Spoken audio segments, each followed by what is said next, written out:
go try another a real well-known tune, "The Bird in the Bush." I'm on visit home, County Kerry, so I live quite close, just between Arfert and Ballyheigue, and I probably learnt a lot of music from Anne McAuliffe and Nicky McAuliffe down here in my early years, and also went to a lot of workshops on the concertina over the years. So I can't remember where I got this tune, the bird in the bush. Very popular tune, and so I'll play it normal speed first, and then I'll slow it down a little bit, and I'll talk a little bit about ornamentation. Now, I'm not a concertina teacher by any stretch of the imagination, but have taught in Dublin for a year concertina, but it is not my profession or in terms of times, but I will slow down the tune and talk a little bit about ornamentation. So again, this is a free resource. When I say a free resource, it's a resource just up on YouTube, where I'm putting up a lot of tunes, but I'm trying to put in well-known tunes where the notes are easily available on the internet, and it helps me to in my practice and learning the fiddle as well.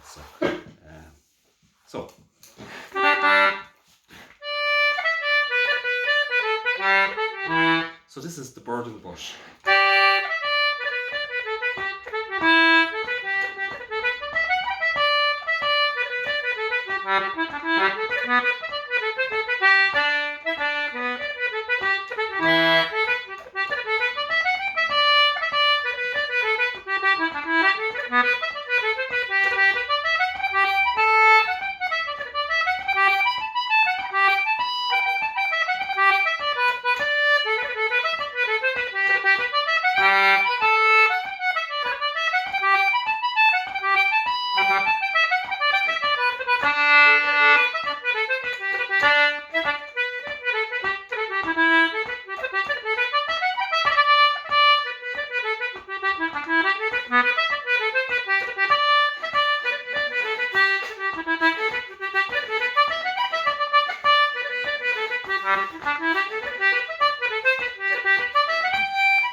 A great tune, very popular in sessions, particularly around here, lots of sessions. So, and the notes are widely available on the internet.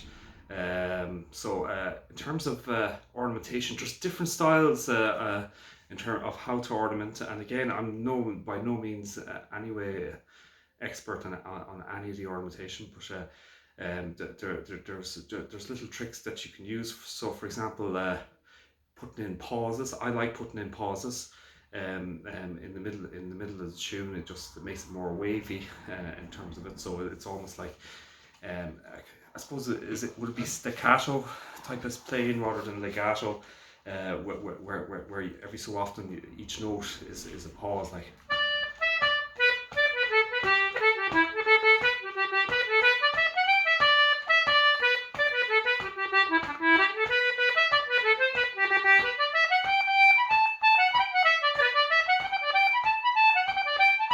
So if you listen to the playing of Mrs. Crotty, and it could be the case of slower action concertinas at the time, or the old German models, where almost one had to put in the pauses because there was an almost delay in the notes. But don't know, because that staccato style of playing is really nice on the ear, where you've got that empty spaces between some of the notes, instead of like trying to fill every space between the notes with ornaments and embellishments.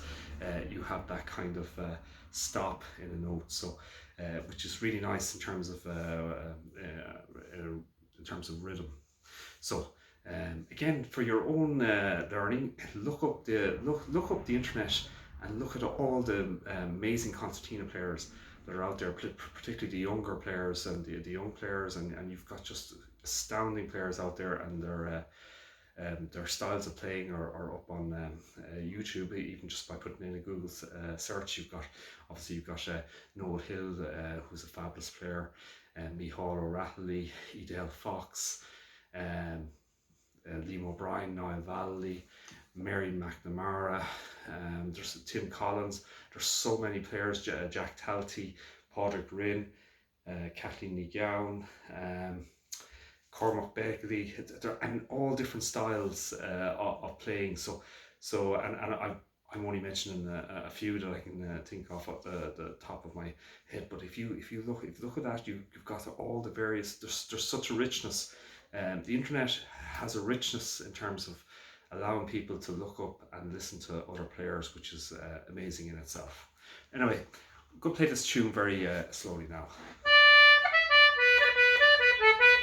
Okay, so first part, the ornamentation. Some of the ornaments I'm using an ornamentation which I use a lot. And I think that these, if you think of ornamentation and embellishments as a toolbox that you can just call on from time to time to embellish a tune. So for example, in the first part I'm using an ornament which is BDB.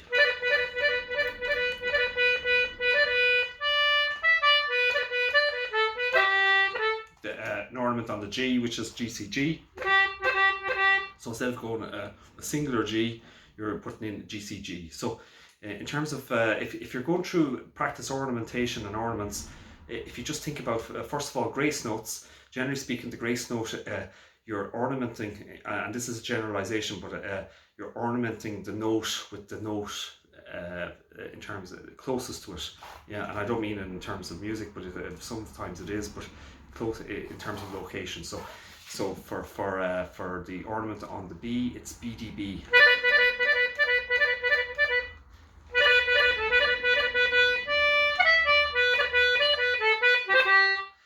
Ornament on the G, which is GCG.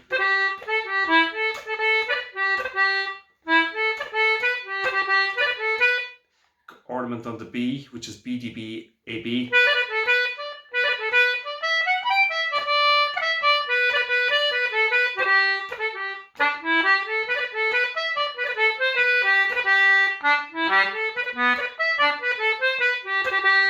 So ornaments, definitely think of grace notes and cuts. So a grace note is, say on the G there, I'm using the grace note on the G, which is GCG. So if you've got a longer G or two Gs, you can put in a C in between, which is...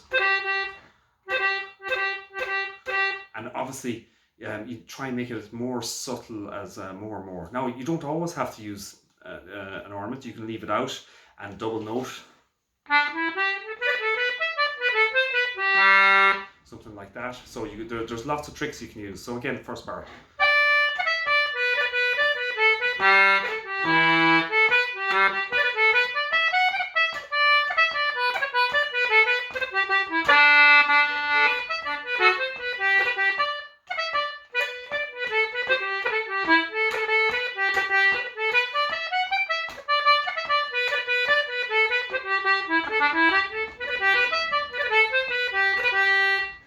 So you can put in lots of grace notes. I'm using the grace note there once there on a D, which is also fits in, which is DAD. DAD.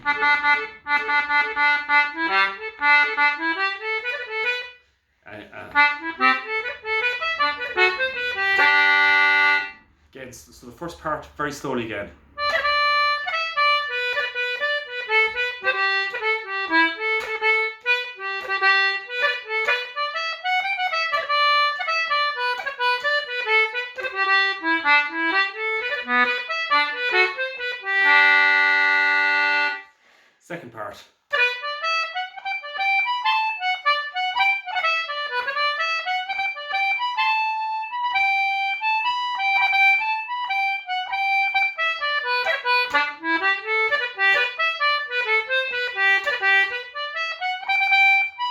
So I'm using an ornament on the high G's, G, high B, G.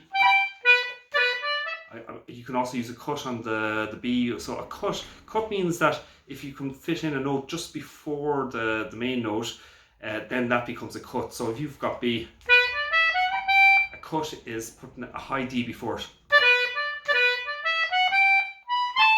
There's also an ornament you can do on the high A, which is high A, high C, and back to high A again. On the right hand.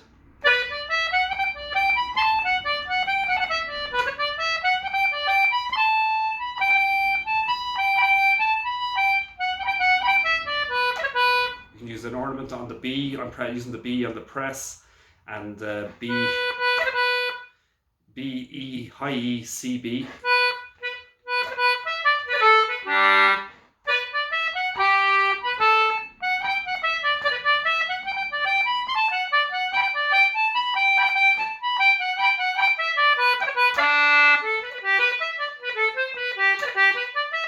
You can also double octave play.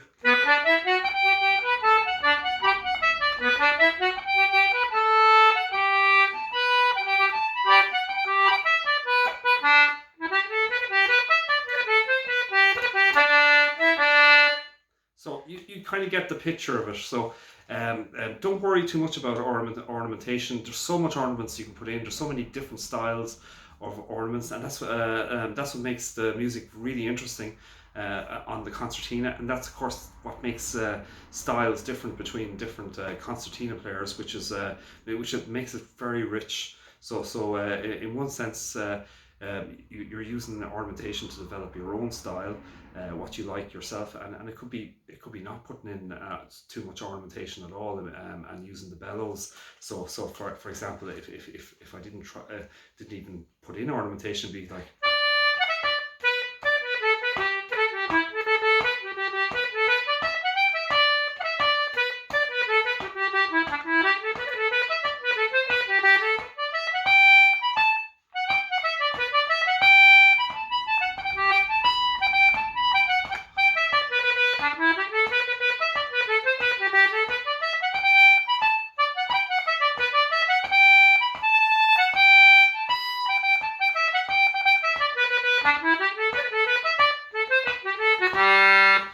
So you can vary it. You can vary it and develop your own style. The ornaments there are just to give a little bit of embellishment for the tune, make it sound a little bit different. But there's so much you can do musically even without using the ornamentation, putting in longer notes. So it's there.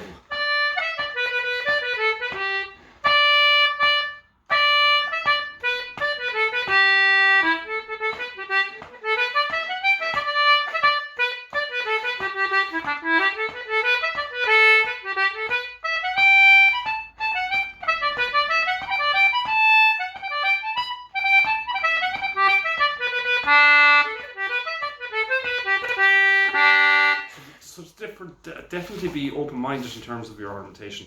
There's lots of different players use different ornamentation, so don't be afraid of it. Don't be afraid to bring up your own style. The other thing is, like, the music is really for dancing in the end. So as well, so rhythm is very important. I can't remember the book, but I think I can't remember the quote, but I think Nietzsche has a quote.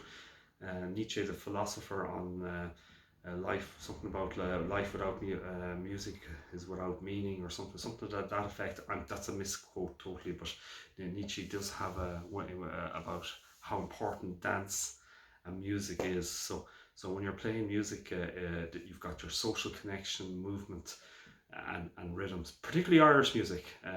So we're talking about a dance type of music. So the ornamentation isn't always everything. In fact, nothing really. Is the melody and the rhythm, and then ornamentation to develop your own style. So anyway, again, I'll play it slow.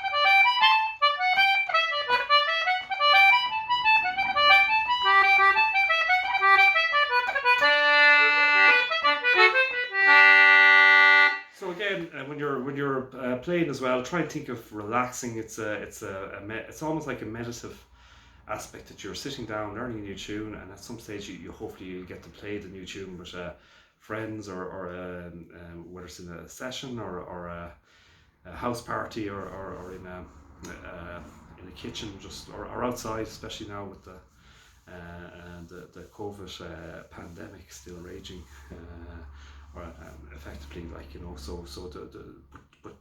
try and enjoy the music when you're learning. So I'm going to play it normally now. And then you can be a little bit experimental as well. Don't be afraid to make mistakes. If they happen, just play through them.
The Bird on the Bush, great tune, lovely tune indeed, well worth having a shot at.